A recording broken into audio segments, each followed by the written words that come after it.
We are a dangerous city by some measures, depending on where you live. And granted, one zip code might be settled with a knife, and one zip code might be settled with some strong talk. I don't know. Mayor and City Council, my name is Chris Barrera. I'm the president of LULAC here in Salinas, Council 2055. We condemn the racist comments made by Salinas City Councilmember Steve McShane at the January 23rd City Council meeting. Specifically, Councilmember McShane went on a rant where he noted, "We are a dangerous city by some measures depending on where you live, and granted, one zip code might be settled with a knife and another zip code might be settled with some strong talk." This is an attack on our low-income community, and these racist comments should not be the norm and should not be tolerated. No council member should use racist remarks to make a point. We are disgusted by McShane's reference to Latino city council members as amigos, compas, and hombres. He should be ashamed of his offensive words and apologize for such damaging stereotypes. I'm going to ask that you maintain a level of decorum. Thank you. And not name call. Thank you. Okay. Thank you, Mayor. He should be disciplined and censured for his offensive behavior and not just say, "Oh, it's just him." That is why his behavior continues. We are very disappointed that no one spoke up against such comments, mainly the mayor, who is responsible for decorum of the city council meetings, city manager, or city attorney. We sent this letter to all city council members, city manager, and attorney on February 5th and have yet to receive any response. We find it very disturbing and disrespectful when community members take time out of their day to come to this podium, most of them terrified to speak in public. And there's a city council person who would rather be doing something else instead of listening, paying attention, and giving them the respect of looking at them. We all need to do better. My name is Philip Tavera, and I live in back of the Rodeo grounds, and we've been there for 30 plus years, give or take, I don't know. But our family, I just recently was given an award by the council for having served on the school board for 22 years. Well, and I had, during the 22 years, I had one person run against me. And one person that seemed to be in favor of the behavior with the El Salvador School District. And actually, I won that particular election. And so I have served for 22 years. And when I was first elected to the school board here in Salinas, which encompasses all of Salinas, I thought, I represent District 3, which is, for the most part of East, part of North, and part of South Salinas.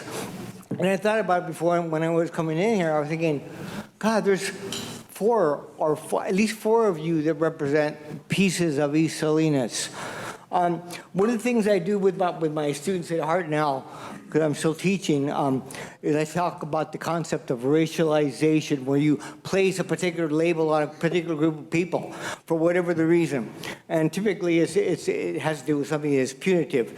And about 3 or 4 years ago, we censured one of our school board members who has resigned from the previous position they had. And I would think, when we say what we say, we don't represent just our district, we represent the whole freaking town. Okay? And there's 4 of you on the city council that represent East Salinas. And I think whenever we racialize a group of people, we continue that prejudice that has occurred here in Salinas since I was a kid.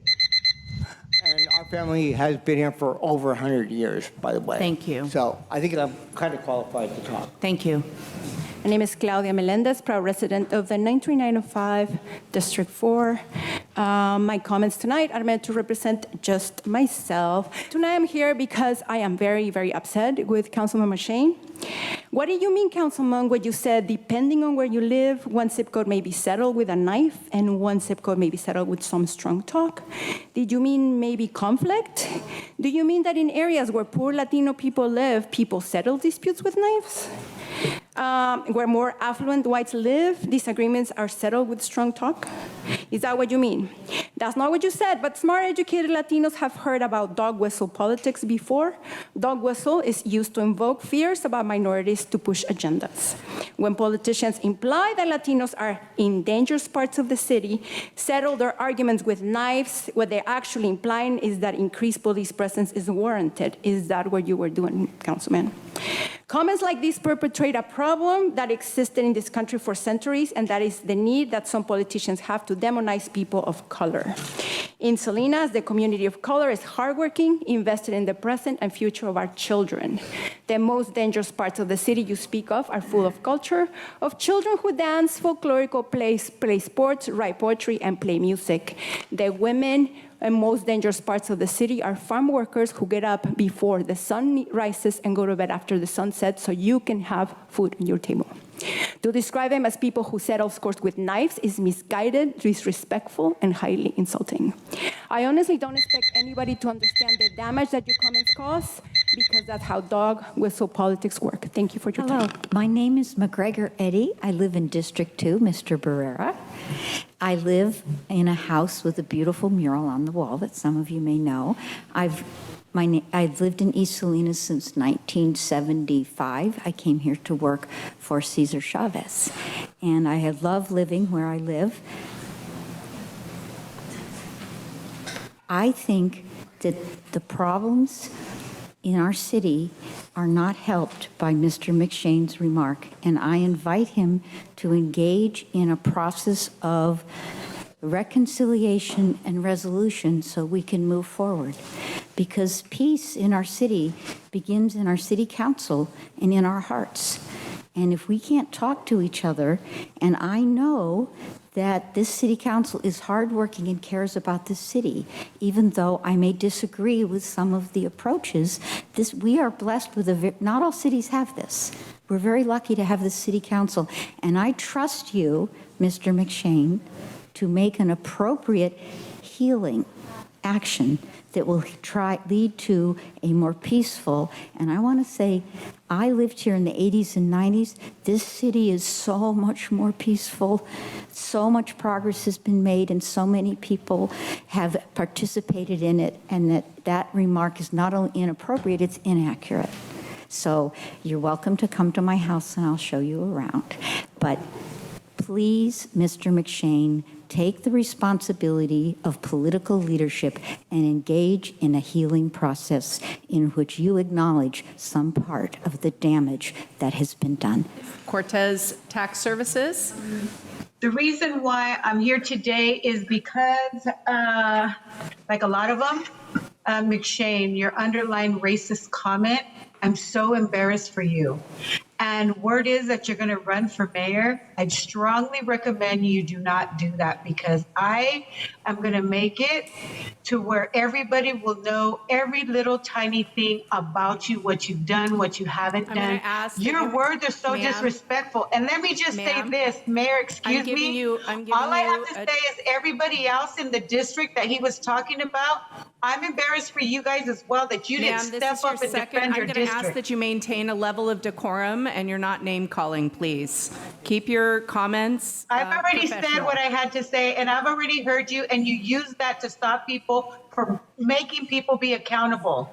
And you need to stop doing that, Mayor. I'd also like to speak on the potholes.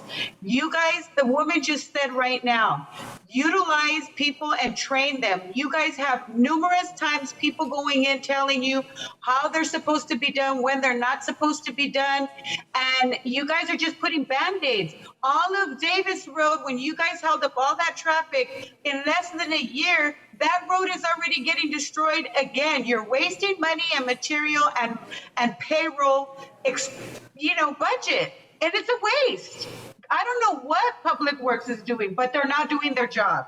I would also like to speak on rent control. I'd also like to know why the city pays Hartnell money for their Promise Fund. I would also like to know why the city's having to pay money to be a part of the Salinas Improvement Committee when, what is that? All that money should go to other programs or being able to hire other people. Like, y'all need to get it together. And if you I would like to address the council regarding the email that I sent you all last night. I'm requesting for copies of Kimberly and McShane's reimbursement approvals, as well as the council from the very first day they all sat in those seats. I'm also requesting for the attendance records on anyone who sat in on any meetings where Kimberly and McShane requested money for Monterey County Business Council and the Salinas Chamber of Commerce. Them sitting there during the process can be viewed as a form of coercion and influence. I would also like to know why they were never asked to remove themselves during the approval process. That is a huge conflict of interest and against the standards of the positions they sit in, and they know that. And if they did sit in the approval process, it shows a huge display of arrogance and entitlement, which no one should be allowed to exercise being on the city council. And you, Mr. Attorney, I pray did not allow that. I'm also requesting that Kimberly and McShane be investigated for the misuse of city money, and it doesn't matter the dollar amount. What matters is the misuse of their position, and I'll be requesting that they pay that money back if they sat in on any of the meetings when it was approved. I'd also like to address Mr. McShane, but he's not here, but I would like to address the racist comment that he did say, and for all of you that sat there and let him do that. The meetings that were held after that, people from your districts came and addressed their concerns over that. And you guys sat there and you were quiet. You guys need to step up and defend your districts because people voted you guys where you are at. I'm also recommending that you guys do a public forum for people can answer questions and you guys answer them because you let people come in here and express themselves and they take time out of their day and you guys don't answer them. You're mute. You guys are quiet. They deserve answers. Ponte los pilas, like I said in the email. Thank you. Welcome. Thank you. I would like to add on to what the wonderful members of LULAC have said. Last week, we were invited, me on behalf of the Salinas Juneteenth Committee and Umoja program. My name is Michaela Miller. This is my friend Rose. We were here and invited to a roundtable to be here in a proclamation for Black History Month and everything that we're doing. But we are also brought to our attention by the amazing members of LULAC that here on the council floors, there was a hate speech, a microaggression that was said. In some area codes, you know, they'll stab you with a knife, and others, they'll get you with strong talk. Well, I'm here with that strong talk and saying that we love your proclamations, but now it's time to implement them. It's time to create action more than just talk. It's time to actually honor those plaques that you're giving these beautiful people and show where you stand in your actions. His actions speak louder than strong talk. Thank you. We are a dangerous city by some measures, depending on where you live. And granted, one zip code might be settled with a knife, and one zip code might be settled with some strong talk. I don't know. All right, on to ID 035, the Salinas Police Officers Association Memorandum of Understanding, modification to classification and salary schedule. Councilmember Osornio, you pulled this item. Yes, if we can we get just a very small, brief overview of kind of the process of what we've been going on and just maybe like a little bit of details about this, please? Sure. The city negotiations team, which consists of HR personnel and Katie Hogan with the city attorney's office and led by Che Johnson, who couldn't be here today, met with the POA Police Officers Association board for a period of about 3 months, starting in late September or early October, and we had some very good meetings, discussion, and came, although we were apart on some issues, I think both sides had the ultimate goal to try and come to an agreement for a new memorandum of understanding to help address recruitment and retention. And so we came to a tentative agreement on the terms that are included in your council report, which include a two-year agreement ending in December of 2025, which provides for a 4% cost of living adjustment effective in February of this year, and another 2% increase in January of 2025. And there are some other compensation adjustments with regard to master officer pay. The current salary schedule provides for 7 steps and maintains 7 steps, but we shifted 1 step over to the right, going from 6 steps to a 7th step, with a 5% difference between steps. Thank you thank you so much for that.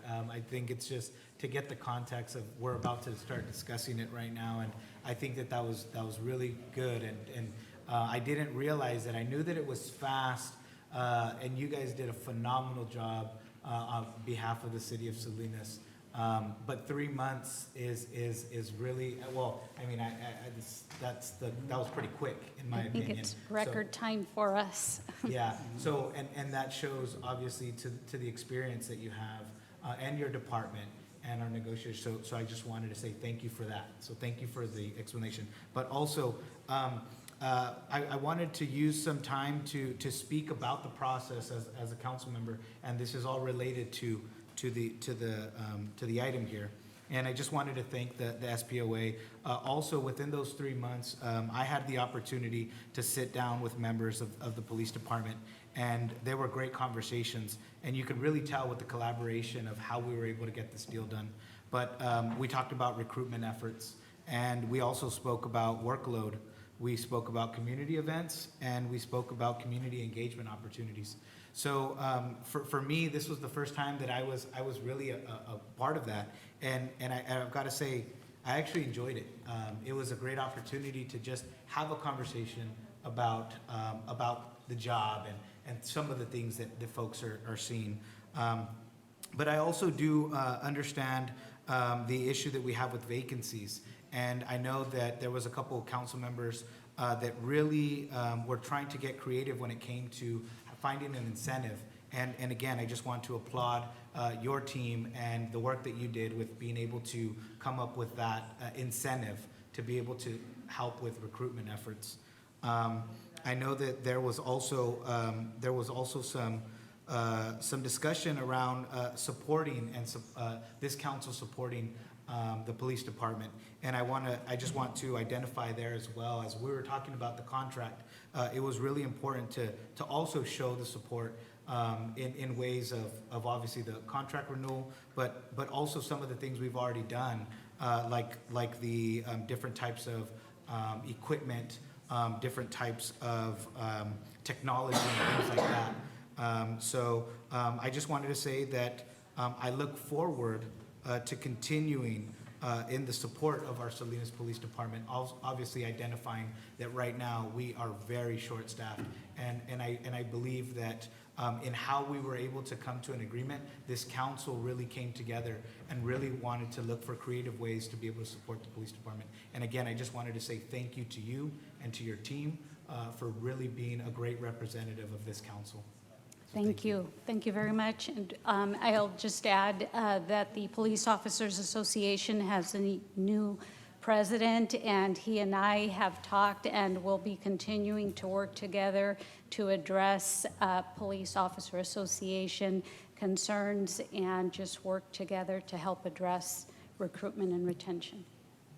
That's really great to hear. Thank you. Councilmember Pereira, you pulled this item. Yes. You know, this was one of the biggest heavy lifts that we have a lot of times in labor negotiations, but Ms. Horta Gallegos, this was for 3 months. You know, I want to mention the people that were involved. It was Mr. Pia, Ms. Marina Horta Gallegos, Ms. Silvia Enriquez, and Ms. Catherine Hogan, and our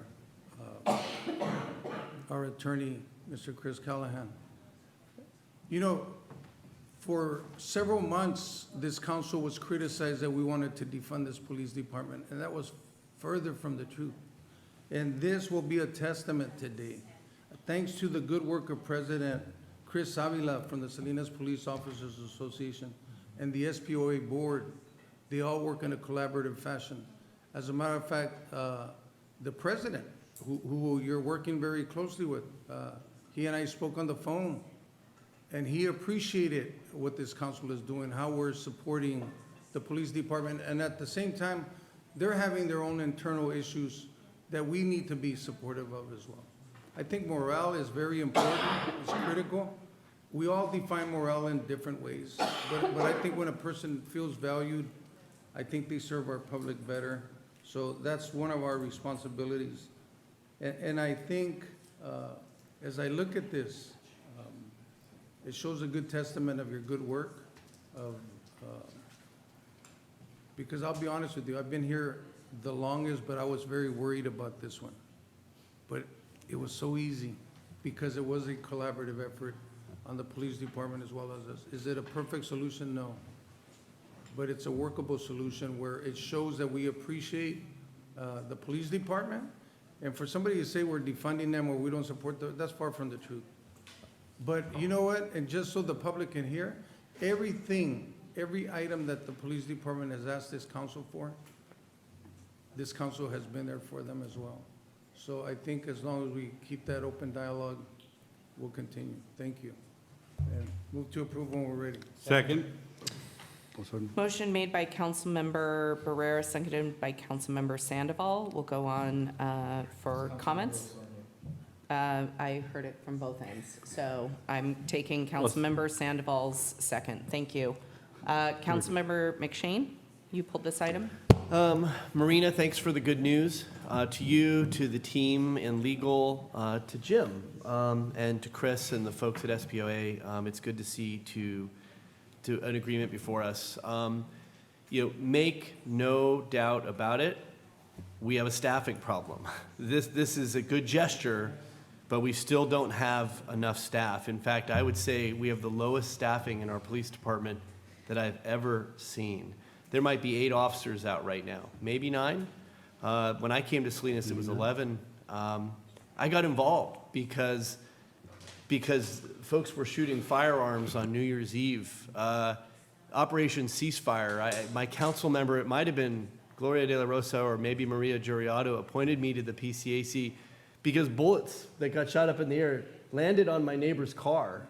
The bad guys are paying attention. I don't know how the other council members, if they're taking the calls that I'm taking, but stolen bikes, lack of the ability to respond to a collision or petty theft, it's all hours behind, and I think that that's important. We're going to debate over this, and it's budget time right now. The survey's out there. Every budget survey result I've seen shows that public safety is still the #1 in Salinas. We are a dangerous city by some measures, depending on where you live. And granted, one zip code might be settled with a knife, and one zip code might be settled with some strong talk. I don't know. And there's different definitions of public safety. Do you show up with a trained professional, or do you show up with someone else? Sure, we've had budget increases year after year for PD by dollar. But by percent of budget, we have had decreases year after year. And I want someone out there to look at that. I would argue that this council is not supportive of the PD. Mentors that I pay attention to say, show me your checkbook and your calendar, and I'll tell you what your priorities are. I think there's members of this council that still haven't gone on ride-alongs, let alone 3 or 4 ride-alongs, or a ride-along a year, and again, address the staffing shortage. So I take issue with that, and I think it'll come up as we approach budget. Where do we put our dollars? Do we invest in more staff? Because I'll tell you what's going to happen. Overtime's going to go up, and injuries, officers out on injuries. Last I checked, I think there's 26 out right now, and I'm told there's at least 10, maybe 15 that aren't coming back. So it's a bigger challenge. We have a win, and sorry to put you on the spot for this win, Marina, but to the public out there, and for anybody that's had petty theft or been in a vehicle collision and haven't been able to get a response from Salinas Police Department, get used to it, because I think we're going to see a recession. I mean, it's going to happen. It may not happen this year. It may happen next year. The state's impacted by it. And some of us on this council, we remember pink slips, threatened pink slips. We remember having to furlough people. In fact, I think tonight we talked about what are the hours of City Hall? 9 to 4? They were 8 to 5 at some point. So it's all service levels, and I just want to drive home that point, Marina. Thank you. Councilmember Sandoval, you also pulled this item. One of the difficulties about serving on the council is, we're public servants, right? We're here to serve the public. Born and raised here, my family's here. I think, both sides of my family are here. And what makes it difficult is political speeches. And we want to maintain positivity, but Councilmember McShane made a lot of statements that aren't true. It's important to be able to call out people, but there's a lot of inaccuracies. This council is supportive. Now, you can say it's not, but the votes show otherwise. I just urge the public to pay attention and be careful of political speeches. Councilmember McShane said get used to it. Well, I don't believe that. I'm working proactively to try to find more money for the city of Salinas, not just say get used to it. What kind of service is that?